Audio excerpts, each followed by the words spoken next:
Gloria a Dios. Dios bendiga, hermanos. Amén. Bienvenido a todos. Especialmente, ¿verdad? Si hay algún amigo entre nosotros, agradecemos al Señor su presencia en medio nuestro. Quiero, como siempre, pedir que usted no se pare. Se tome un tiempecito, solo preste unos cuantos minutos y vamos a abrir nuestro corazón para que sea el Señor que ministre a cada vida aquí presente y a los que han de recibir el mensaje por los medios digitales. Vamos a orar, hermano, a ponernos en las manos del Señor. Padre, en esta tarde, Dios del cielo, nosotros hemos llegado al momento en que hemos de abrir tu palabra, las cuales son verdad. Señor, queremos pedirte, como en ella está escrita, santifícanos en tu verdad, tu palabra es la verdad. Pedimos, Dios del cielo, que ella corra, Señor, libremente en cada corazón aquí reunido. Y en aquellos, Dios amado, que también ha de recibirla a través de los medios digitales. Señor, clamamos por tu guianza y dirección. Que sabemos, Señor, que no somos capaces ni dignos de utilizar algo tan limpio. Pero por tu gracia, Dios, tenemos la oportunidad y el grande privilegio de predicar. Padre, te pedimos que ellas impacten primero mi vida y luego la vida de cada uno que ha de recibirla a través de mis labios. Señor, y que todo sea para gloria y honra de tu nombre y para salvación de las almas, Señor, que todavía no te conocen. Damos gracias, pedimos todas estas cosas en el nombre de Jesús. Amén. Ahí donde están, probablemente pueden quedarse sentados, hermanos, también. La reverencia tiene que ver con tener un corazón al unísono. Siempre es bueno pararnos cuando leemos la palabra de Dios y decidimos quedarnos sentados. Está bien, dependiendo de lo que se pide. Yo quiero que usted abra la Biblia en Mateo capítulo 11, si es posible. Vamos a leer los versículos 25 al 28. Y yo he titulado el mensaje una invitación exclusiva. Una invitación exclusiva. Entendiendo que todos estamos allí, aprovechando el tiempo, leemos la palabra de Dios a la letra, como dice. Mateo capítulo 11, verso 25 al 28, dice así. En aquel tiempo, respondiendo Jesús dijo: Te alabo, Padre, Señor del cielo y de la tierra, porque escondiste estas cosas de los sabios y de los entendidos y las revelaste a los niños. Sí, Padre, porque así te agradó. Todas las cosas me fueron entregadas por mi Padre, y nadie conoció al Hijo sino el Padre, ni al Padre conoció a alguno sino el Hijo, y aquel a quien el Hijo lo quiera revelar. Venid a mí todos los que estáis trabajados y cargados, y yo, dice el Señor Jesús, os haré descansar. Gracias, Señor, por tu palabra. Una invitación exclusiva. La palabra exclusiva significa único o solo. Espero que usted mantenga eso en su corazón. Único o solo. Pensemos por un momento en los diseñadores famosos, quienes confeccionan ropas que no todo el mundo puede comprar. Y a esa ropa que no todo el mundo tiene acceso por su precio, por su valía, se le llama ropa exclusiva. Justamente porque no todo el mundo puede conseguir. A nosotros que probablemente no tenemos acceso a ese tipo de ropas, es muy probable, a nosotros también nos gusta lo exclusivo. De hecho, cuando usted va a comprar algo, si usted ve que todo el mundo lo tiene, ¿qué usted hace? La gente se abstiene de comprar cosas que todo el mundo tiene. La gente dice, eso lo tiene todo el mundo. Y si usted va a comprar algo que tiene todo el mundo, usted espera conseguir una prenda que tenga un detalle diferente para salir y decir, la mía es exclusiva. Mira, tiene esto y las demás no lo tienen. Cuando nosotros pensamos en eso, mis hermanos, cuán grande orgullo moderan algunos seres humanos cuando tienen cosas que son exclusivas. Esa palabra en el lenguaje humano, la palabra exclusiva, agrega un tono de distinción o importancia. Yo no sé por qué. Alguien consiguió elevarse ganar fama, saca unos tenis, saca una línea de ropa y eso lo hace especial y la gente lo modela con todo el orgullo porque tiene unos Air Jordan. 2 pies, usted camina igualito, pero el hecho de que tenga esa marca es exclusivo.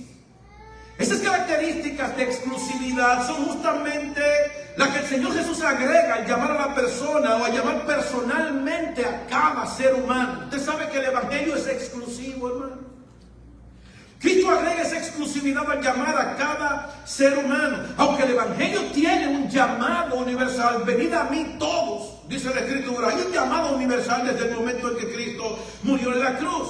Pero también tiene un ingrediente personal o exclusivo, porque Dios se toma su tiempo, toma el tiempo de tratar de manera personal e íntima, mis hermanos, con cada ser humano que responde a ese llamado.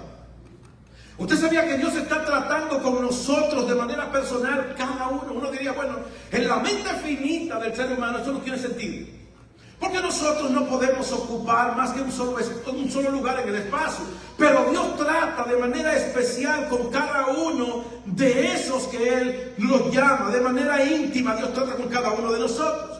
Aunque el Evangelio es universal, tiene un llamado universal, pero tiene un punto exclusivo porque Dios tiene y se toma el tiempo de tratar de manera personal e íntima con cada uno de nosotros. De hecho, mis hermanos, la palabra de Dios, la Biblia asegura que todos los que responden eficazmente al llamado de Dios, note, Dios llama, venid a mí, todos, pero no todo el mundo responde.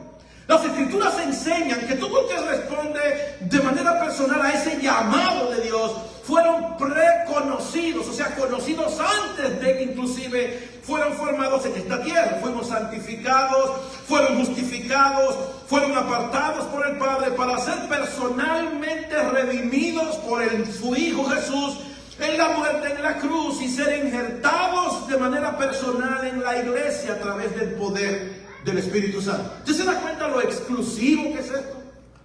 El planeta tiene más de 8.000 millones de personas y de ese grupo usted de manera exclusiva y yo fuimos llamados, seleccionados, santificados, glorificados e injertados en el cuerpo de Cristo.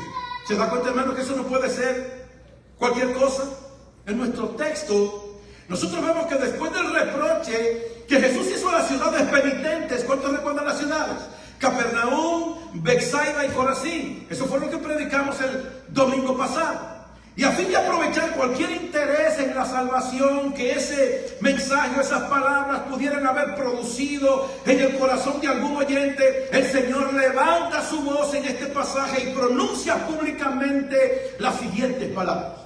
Jesús dice, versículo 25, te alabo, Padre, Señor del cielo y de la tierra, porque escondiste estas cosas de los sabios y de los entendidos y las revelaste a los niños. El mensaje de Jesús había sido escuchado por un grupo mixto de personas.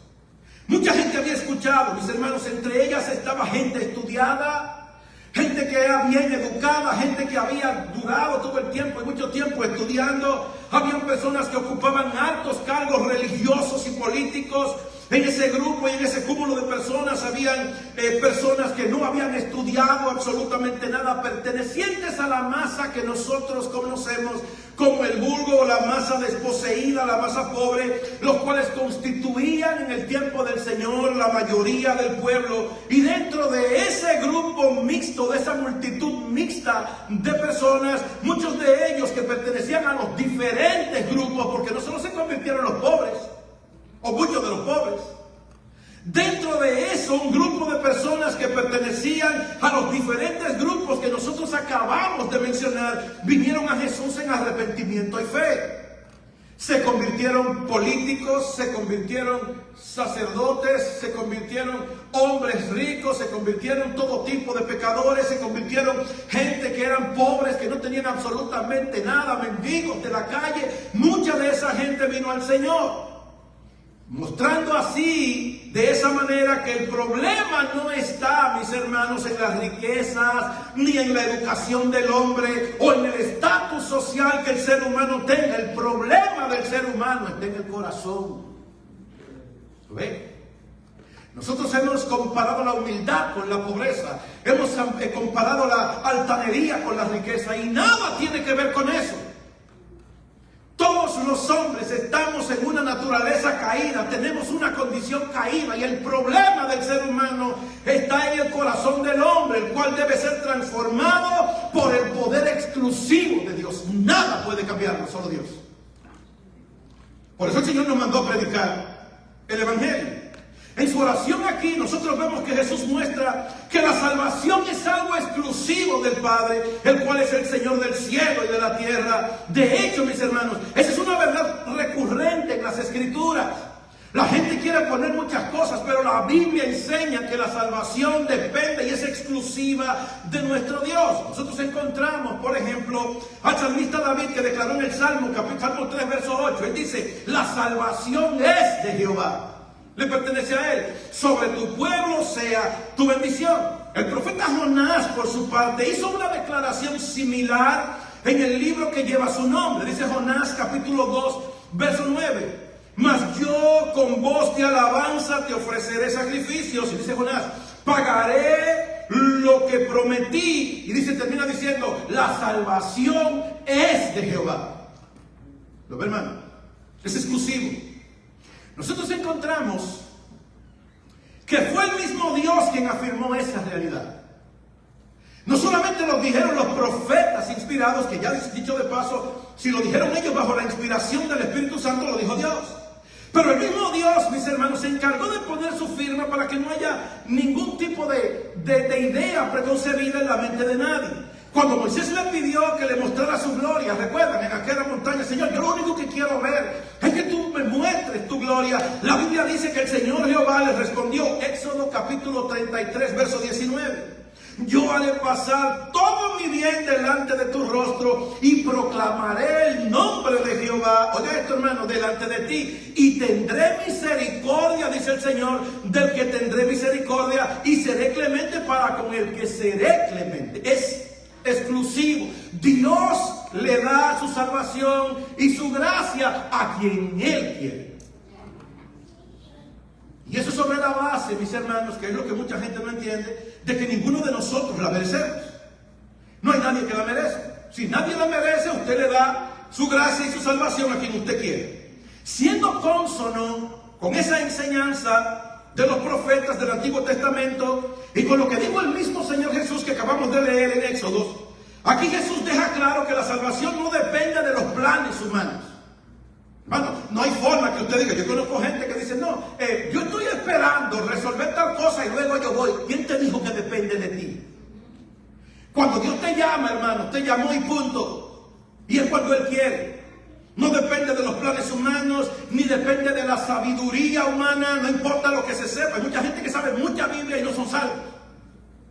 No depende de la sabiduría humana tampoco, o del poder y el esfuerzo humano, sino que la salvación depende exclusivamente de Dios. Y por eso el Señor Jesús levanta su voz en alabanza al Padre.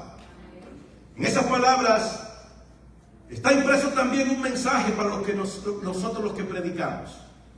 Hermano, Dios es maravilloso, porque el Señor manda una palabra que se puede dividir en muchos lugares y afectar a muchos corazones de manera diferente, en necesidades diferentes. Aunque ahora aquí básicamente de la salvación, estas palabras también constituyen un foco de esperanza para nosotros, o de claridad para nosotros los que predicamos el Evangelio, mis hermanos, para que nos dé paz. Porque nos lleva directamente, ¿sabe quién? A la soberanía de Dios. Yo no estoy para convertir a nadie. Yo estoy para dejarte saber el mensaje, que el Espíritu de Dios haga lo que Él tiene que hacer. Nosotros no podemos olvidar eso. Todo el que predica a veces siente cierta desilusión. ¿Saben por qué sentimos esa desilusión, mis hermanos? Porque vemos que por más claro y sencillo que se predique el mensaje de Dios y que se exponga, así muchos, mis hermanos, muchas personas no responden al llamado de Dios, aunque se les predique claro. Y muchas veces uno se siente un tanto desanimado con eso. Uno dice, estaré predicando lo que es, mis hermanos. Muchas personas sencillamente no responden. Eso no debe desanimarnos. Aquí lo aprendemos.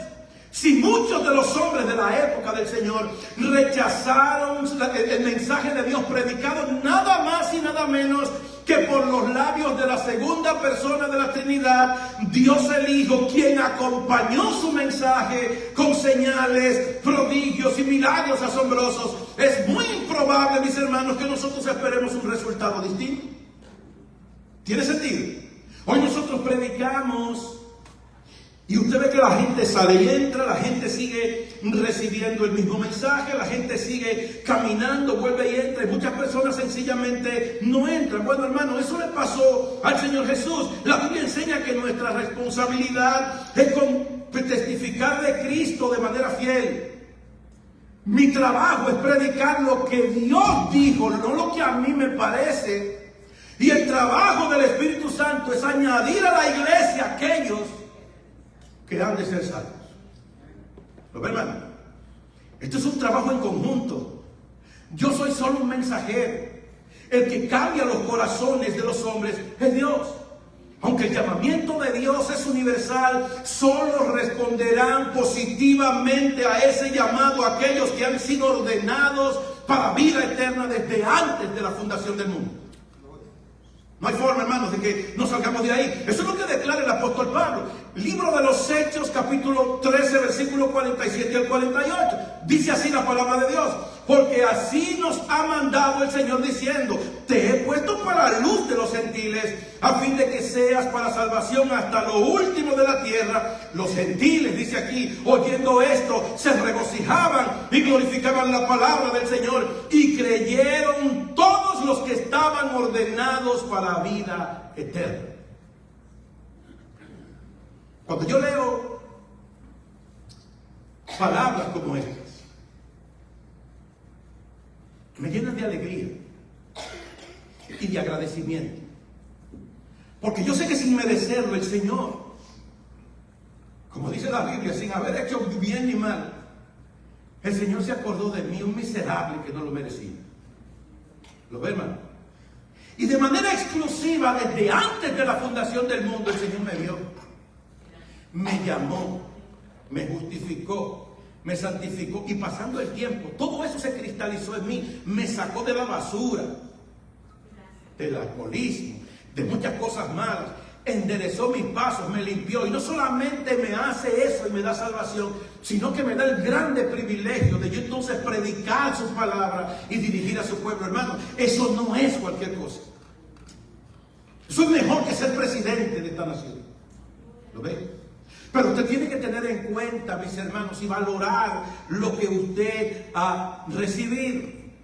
Estudiando los evangelios sinópticos semejantes, parecidos, nosotros encontramos que en el libro de Lucas, que están las palabras del Señor, fueron motivadas, esta que está diciendo aquí en Mateo, fueron motivadas por la expresión de alegría que trajeron los discípulos, aquellos 70 que el Señor envió a predicar su palabra en el capítulo 10, y dice la Biblia que regresaron de esa misión evangelizadora muy contentos, muy exuberantes. Note lo que dice Lucas 10, versos 17 y 21. Volvieron los 70. ¿Cómo volvieron? Dice la Escritura, volvieron con gozo, hermanos. ¿Por qué vinieron con gozo? Señor, aún los demonios se nos sujetan en tu nombre. En aquella misma hora Jesús se regocijó en el Espíritu y dijo, ¿note dónde lo sitúa Lucas?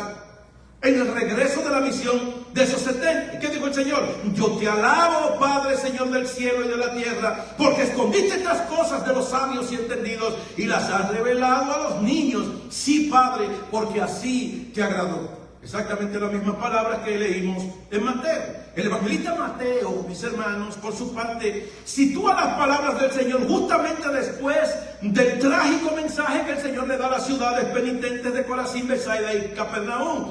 Ambos contextos son correctos, aunque enfocan un hecho histórico diferente. ¿Lo ven? El evangelio es un diamante con muchas aristas, que usted puede ver de un lado y aquel lo ve del otro y aquel lo ve desde otra perspectiva, pero es exactamente el mismo diamante. Estos hombres enfocan las palabras de Jesús y la ven desde una perspectiva o un entorno bíblico diferente. Ahora es interesante ver que en su versión de los hechos, Lucas, en este caso, que estamos hablando de Mateo, muestra, oiga esto hermano, muestra la condición de cómo los religiosos piensan. Este es el punto. De cómo los religiosos piensan que se pueden ganar el favor de Dios y de hecho la salvación haciendo buenas obras. Eso es lo que dirige la iglesia popular muchas veces a los hombres. Lucas 10:25. Y aquí un intérprete de la ley se levantó, un religioso, y dijo, para probarlo, ¿qué le dijo? Maestro, ¿haciendo qué cosa? Oiga esto, hermano. ¿Haciendo qué cosa heredaré yo la vida eterna? O sea, los religiosos entendían que haciendo cosas buenas, ellos tenían y se iban a ganar el reino. Probablemente Jesús, conociendo que este hombre, al igual que muchos de sus compatriotas contemporáneos religiosos pensaban de esa manera, dirigió con antelación la oración al Padre para mostrarle a ellos que nada de lo que haga el hombre puede hacer meritorio, lo puede hacer meritorio para la salvación. ¿Haciendo qué? Yo puedo ganarle. Cristo le muestra, mis hermanos, que la única y sola voluntad del Padre es la que puede dispensar la salvación. Es Dios, la salvación es de Dios. Ellos siendo sabios y entendidos en la ley, recuerda que eran los maestros de la ley, eran los que le enseñaban al pueblo la ley de Dios. No habían entendido, mis hermanos, que la salvación no dependía de lo que hicieran, no dependía de lo que el hombre pueda hacer o dar. Sin embargo, los niños, y esa no es una alusión a los bebés, sino más bien a los humildes de corazón, a eso que el Señor lo ve como niños, se acogían por la fe al Señor Jesús. Ellos entendieron sin la intervención, oiga bien hermano, los humildes, los que no tenían todo ese conocimiento, entendieron que sin la intervención directa de nuestro Dios, no podían ser salvos nunca. Por eso dijo Jesús en el 11:25, en aquel tiempo respondió Jesús, te alabo Señor, Padre del cielo y de la tierra, porque escondiste estas cosas de los sabios, o de los que se creen sabios, podemos decir, y de los entendidos, y las revelaste a los niños. La salvación solo viene de Dios. Aquellos que se ahogan en la moral, cuánta gente, ¿no? Eso lo hacen bien, esa gente está bien, esa gente se porta bien. Mire hermano, allá afuera hay gente que se comporta mejor que los evangélicos y no soy cristiano. Eso es verdad. Son gente que han tenido una educación, que en su familia corre una moral muy alta, hermano, y no hacen muchas cosas que hacen los evangélicos y se comportan mucho mejor. Pero eso no da la salvación. Ese es el problema que la Biblia aclara. Esa gente está engañada por esa moral, porque ellos piensan que al final de sus días, como ayudaron y vivieron bien y nos mataron y nos robaron y nos emborracharon, Dios le va a abrir la entrada al paraíso, y ese es el gran error. Eso es a lo que Cristo se refiere sarcásticamente como sabios. Es un término que se aplica no a la capacidad mental, sino a la actitud espiritual. ¿Lo ven?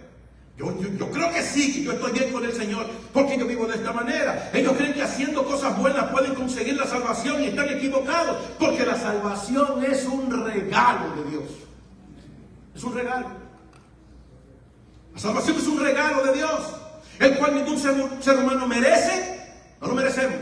Ningún ser humano puede ganar haciendo lo que sea, la cual sale de la voluntad divina del Padre, y solo la reciben aquellos que vienen a Jesús en arrepentimiento y fe. ¿Lo ven, hermano? Yo tengo que estar consciente de mi propia bajeza espiritual, de mi propio derrota espiritual, de mi propia bancarrota humana, para yo poder aceptar el regalo de Dios como ¿qué? Como un pobre y mendigo que no puede hacer absolutamente nada. Esa es la verdad que salta de las páginas de las Escrituras. La Biblia dice, Efesios 2, versículos 8 y 9, porque por gracia sois salvos. ¿Qué es la gracia? Un regalo que no nos merecemos. Dice, por medio de la fe. ¿Y qué termina diciendo? Y eso, la fe, no es de vosotros, es un don, un regalo de Dios, no por obras que tú puedas hacer para que nadie se gloríe, dice la Escritura. ¿Lo ven? Eso es como son las Escrituras. La siguiente declaración que hace Jesús no solo destruye el orgullo de aquellos que piensan que tendrán algún chance de ganarse por esfuerzo propio la salvación de su alma, sino que desencaja de cuajo, oiga esto hermano, la enseñanza de cualquier secta religiosa que pretenda entrar al reino de los cielos sin considerar a Jesús como su único recurso para lograrlo. Yo quiero que usted ponga atención a eso. Muchos han mezclado a Jesús con María como coparticipantes en la salvación del hombre. Error. ¿Lo ven? Mucha gente ha mezclado a Jesús inclusive con la observancia de algún día específico. O si tú crees en Jesús, tú te salvas, pero si no guardas esto, también te pierde. No. Muchos han mezclado al Señor Jesús con la observancia de días religiosos y otras cosas. Hay otros que entienden que mortificando la carne, a eso se llama ascetismo, que mortificando la carne y sometiéndola con un duro trato del cuerpo lo lograrán. No hay nada, por bueno que parezca ante los ojos de nosotros, que los hombres puedan hacer para ganarse la salvación. El Señor Jesús deja en claro que solo a través de Él, ¿lo ven, hermano? A través de Él los seres humanos pueden entrar a la presencia de Dios. Es la puerta, la única puerta es Jesús y el único camino que lleva al Padre, no hay otro. Y eso no es trayendo tus obras. ¿Qué de bueno le puede usted? Imagínese usted, ¿cuál es el hombre más millonario del planeta? Bueno, hasta ahora se dice que es Elon Musk, ¿verdad que sí? Si no, usted no ha escuchado. Ahora usted se imagina que usted se acerque a Elon Musk y le diga: yo quiero entrar a tu imperio porque yo tengo $50 para agregar. O dígale: yo quiero meterme porque yo tengo $1 millón que voy a agregar a tu. ¿Qué le va a decir Elon Musk a usted? ¿Qué tú tienes? ¿Cuánto? Ese menos de $1 pareció. No tenemos nada para nosotros poder doblarle el pulso a Elon Musk y decirle: yo voy a entrar porque yo tengo mi casa, la voy a poner. Si usted se lo pone a uno de esos delincuentes que andan en la calle, rápido lo coge. Pero a ese tipo que tiene de todo, no. Bueno, ¿cómo vamos nosotros a llegar delante de Dios y tratar de traerle a Dios cualquier cosa que nosotros tengamos cuando Él es el dueño absoluto de todo? Señor, yo hice tal cosa, ¿porque tú hiciste qué? No hay nada que podamos hacer para ganarnos la salvación. Si alguien quiere conocer a Dios, mis hermanos, tiene que venir a través de Jesús, quien está llamando a los hombres. Mateo 11:27, ¿qué dijo Cristo? Todas las cosas me fueron entregadas por mi Padre. Ponga atención, hermano, porque nosotros vamos ahora a aclarar una situación que los testigos de Jehová muchas veces distorsionan. Dice aquí: todas las cosas me fueron, eso es Cristo hablando, me fueron entregadas por mi Padre. Nadie conoce al Hijo sino el Padre, ni al Padre conoce a alguno sino el Hijo, y aquel a quien Él se lo quiera revelar. Todo lo que hay en el universo, ¿a quién pertenece? A Jesús. Él dijo todas las cosas. Cuando dice todo, ¿qué es todo? Todo. Dice todas las cosas me fueron dadas. Allí no entra Buda, allí no entra Mahoma, allí no entra ningún religioso. Jesús es el único que tiene un nombre que es sobre todo nombre. Cristo es el único dueño y soberano absoluto de todo. Ahora es importante aclarar aquí yo quiero que usted fluya un rato conmigo. Es importante aclarar, mis hermanos, que todo tuvo que ser dado por el Padre. Hermano, no es que son dos personas. Oiga, dice todo se me fue dado. Él mismo lo dijo, ¿verdad? Por el Padre. Todo le tuvo a Jesús que ser dado por el Padre, no porque Él no fuese dueño eternamente de todo. Ponga atención aquí, eso es lo que no entienden los testigos de Jehová. Sino que todo se le tuvo que dar, mis hermanos, de nuevo, porque Él había renunciado a todo para poder hacerse como uno de nosotros y venir a morir en nuestro lugar. Él renunció a lo que tenía para hacerse un hombre y venir a morir por nosotros en nuestro lugar para darnos salvación. Eso es lo que dice Pablo en Filipenses 2, versículos 5 y 11. Ponga atención porque está clarito y todos nosotros podemos entender. Dice Filipenses 2, versículos 5 y 11. Haya pues en vosotros este mismo sentir que hubo en Cristo Jesús, el cual siendo en forma de Dios, eso es en el inicio, no estimó el ser, oiga, igual a Dios. Una persona igual a Dios, ¿qué es? Dios. No hay nadie igual a Dios. Para tú ser igual a Dios, tiene que ser Dios. Dice la Escritura que Cristo no estimó el ser igual a Dios como cosa que aferrarse. ¿Qué hizo? Se despojó a sí mismo. La palabra en el griego, despojarse, significa vaciarse, sacar todo, dejar todo. Se despojó a sí mismo, dice la Biblia, tomando forma de siervo, haciéndose semejante a nosotros, los hombres. Y estando en la condición de hombre, ¿qué hizo? Se humilló a sí mismo. Esos son datos que usted tiene que mantenerlo en la mente. Haciéndose obediente hasta la muerte y muerte de cruz, por lo cual Dios también le exaltó hasta lo sumo y le dio un nombre que es sobre todo nombre, para que en el nombre de Jesús se doble toda rodilla de los que están en los cielos y en la tierra y debajo de la tierra, y toda lengua confiese que Jesucristo es el Señor, para la gloria de Dios Padre. Note el peso de la declaración en este versículo. Jesús se despojó a sí mismo y se humilló a sí mismo. Él lo hizo. ¿Verdad, hermano? Nadie tuvo que hacerlo por él. Nadie lo mandó. Porque estaba en su forma de Dios. Fue lo que leímos, ¿lo vio? ¿Por qué nadie lo mandó? Porque él estaba en su forma de Dios. Y nadie puede despojar ni humillar a Dios más que él mismo. ¿No me están entendiendo? ¿Me están entendiendo? Nadie puede humillar a Dios y despojar a Dios más que Él mismo. Lo que el Padre hace al darle todas las cosas a Jesús es devolverle la gloria que compartían desde antes de la fundación del mundo. La tenían los dos. ¿Entiendes? Es devolviéndole la gloria. Recuerde que esa fue la petición que Jesús mismo hizo mientras cumplía la obra de redención en la cruz por nosotros. San Juan capítulo 17, verso 5. Ahora pues, Padre, glorifícame a tu lado, al lado tuyo, con aquella gloria que tuve contigo desde antes que el mundo fuera. No desde aquella gloria que tú me diste desde antes, que tuve contigo. Es porque pertenecía a la misma esencia ontológica, a la misma esencia de Dios. Estaban ahí Dios Padre, Hijo y Espíritu Santo, porque pertenecía a esa misma esencia ontológica que Jesús pudo decir con autoridad divina: el Padre y yo uno somos. Lo dijo con autoridad divina. ¿Qué dijo? Y el que me ha visto a mí ha visto al Padre. En la ontología de Dios, cuando usted ve, no ve tres cabezas, ve un solo Dios. En la economía de Dios nosotros podemos distinguir a Dios Padre, Hijo y Espíritu Santo, porque fue para venir a salvar a los hombres. Pero en su ontología no, mis hermanos. Cristo dijo: el Padre y yo uno somos, y el que me ha visto a mí ha visto al Padre. Las cosas espirituales hay que aprenderlas en dependencia de Jesús. La gente puede aprenderse la Biblia completa. Muchos políticos hacen eso. La gente puede citar las grandes verdades de las Escrituras y hacer grandes discursos. Los hombres pueden sentirse orgullosos de eso y llamar a Dios Padre. ¿Cuánta gente lo llama a Dios Padre en la calle?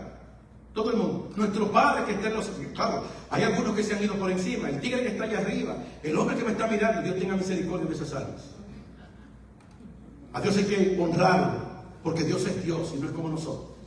Pero todo el mundo llama a Dios el Padre con orgullo, pero nunca conseguirán salvación a menos que Jesús mismo se las dé por la obra del Espíritu Santo.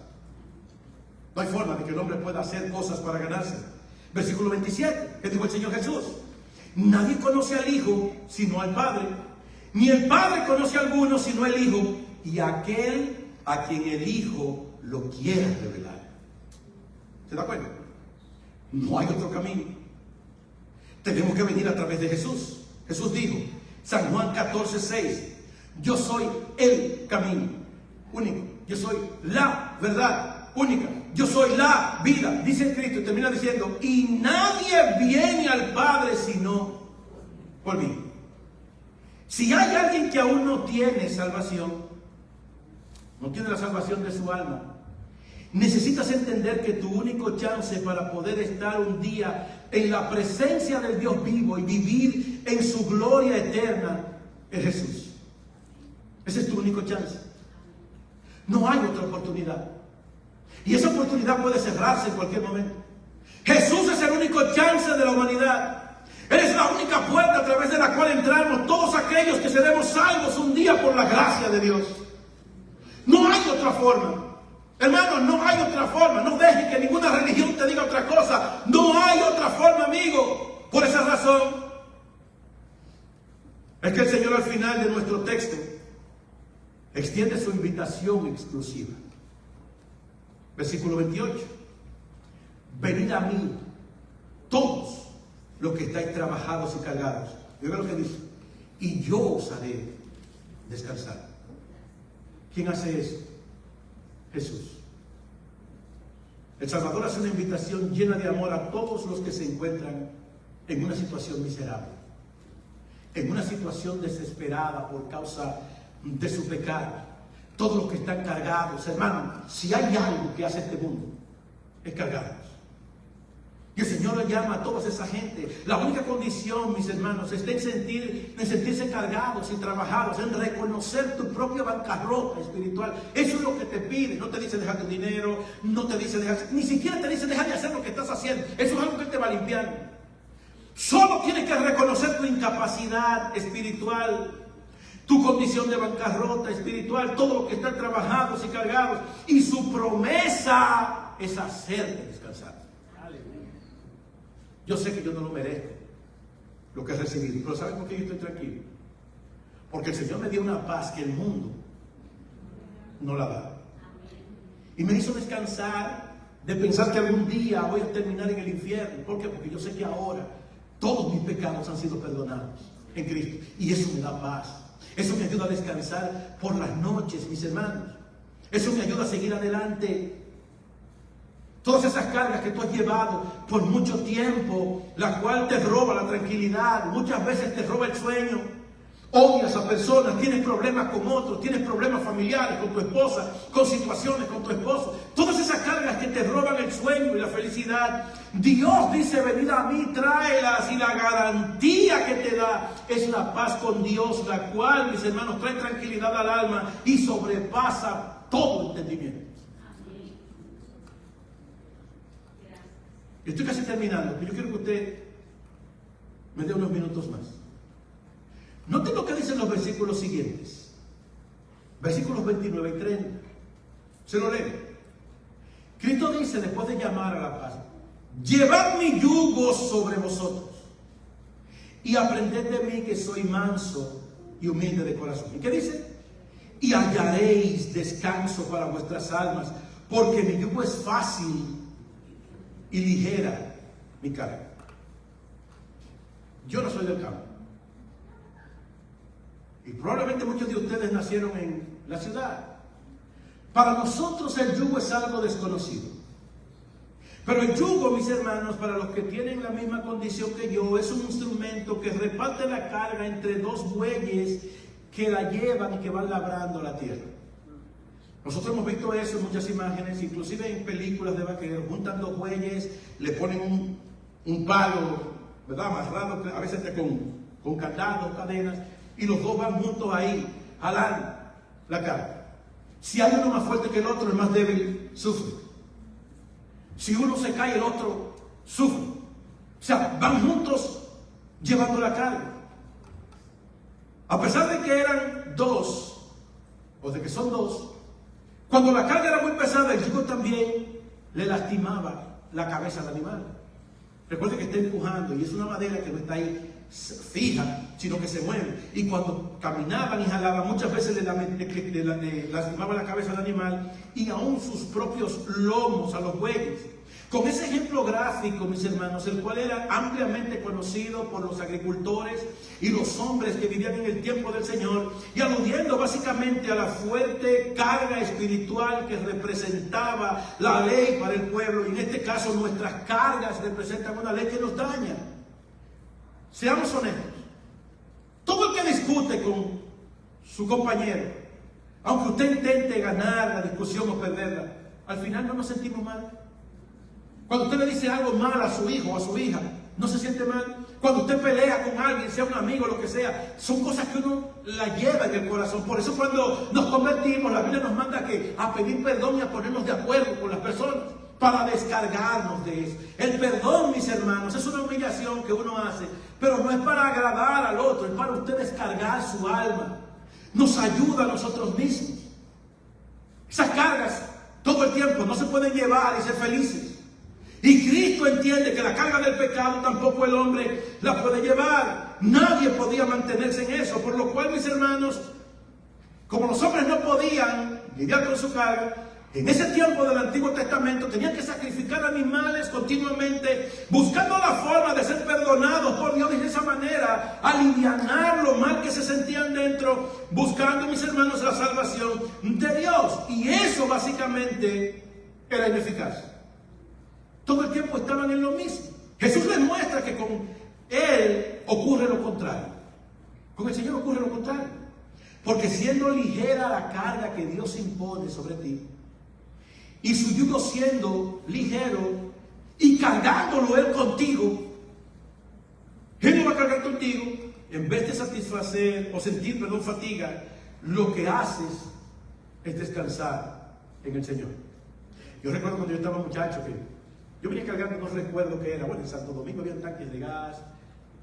Aquí no, aquí el gas fluye, pero allá son tanques que se ponen afuera, ¿verdad? En ciertos lugares y por tuberías se le meten. Y cuando esos tanques se vaciaban, pues, recuerde, había que ir a llenarlos. Nosotros aquí, o la mayoría de los que nacieron aquí probablemente no conocen eso, porque, ¿verdad? Eso, pero nosotros los que somos más viejitos, no sé si en México pasa lo mismo, tuvimos que cargar. Y qué difícil era cuando usted tenía que agarrar ese tanquecito que a veces pesaba, nosotros muchachos, oye, y esa carga, y usted iba por ahí, y de repente, de la nada, por detrás, salía mi papá y lo cogía como si fuera nada. Mi papá era una mole de piedra. Siempre era una mole de piedra. Cuando la cargaba, me la quitaban de encima. Era como que, ¿cómo le digo? Yo pensaba que en ese momento podía brincar y tocar al cielo, porque esa carga se me quitaba tan pesada.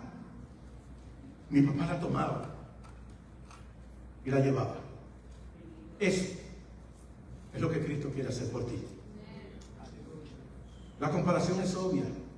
En este mundo hay aflicción, hay dolor, tristeza, ansiedad, desesperanza, las cuales llevan a los hombres a vivir una vida cargada y agitada. Y Jesús dice: deposita tus cargas sobre mí.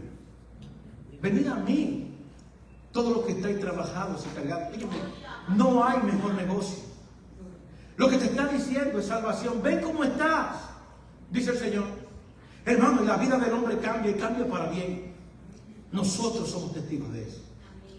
Si nosotros no hubiéramos venido a Cristo, como les dije, yo creo que fue el sábado, los hermanos, muchos de nosotros estuviéramos muertos a esta hora. ¿Quién sabe la condición que tuviéramos? En cama malograda, por el alcohol, por un montón de cosas. Lo que hizo Dios fue enderezarnos, arreglarnos. Y hoy tenemos familia y podemos glorificar a Dios y estamos limpios de muchas cosas, hermano, porque el Señor lo hizo por nosotros. Y Él te dice: venid a mí, como estés. ¿Habrá alguien que no sea de Cristo, que haya entendido el mensaje y quiere entregar su vida hoy? Yo te invito, pasa adelante, ven, vamos a orar por ti. Cristo te ama. No pierdas la oportunidad, porque es que la vida se te complica en cuestiones de segundos. En cuestiones de segundos la pierdes. Pero el Señor te dice: hoy es el día de salvación. Dios quiere ayudarte y quiere salvarte. Pero tú tienes que venir a los pies de Cristo. ¿Habrá alguien? Yo invito a alguien que quiera venir a Cristo hoy. Hoy es el día. Si no, espero en Dios que el Señor te dé otra oportunidad. Eso no lo sabemos. Dios tenga misericordia de tu alma. Dios me lo bendiga. Gracias, hermano.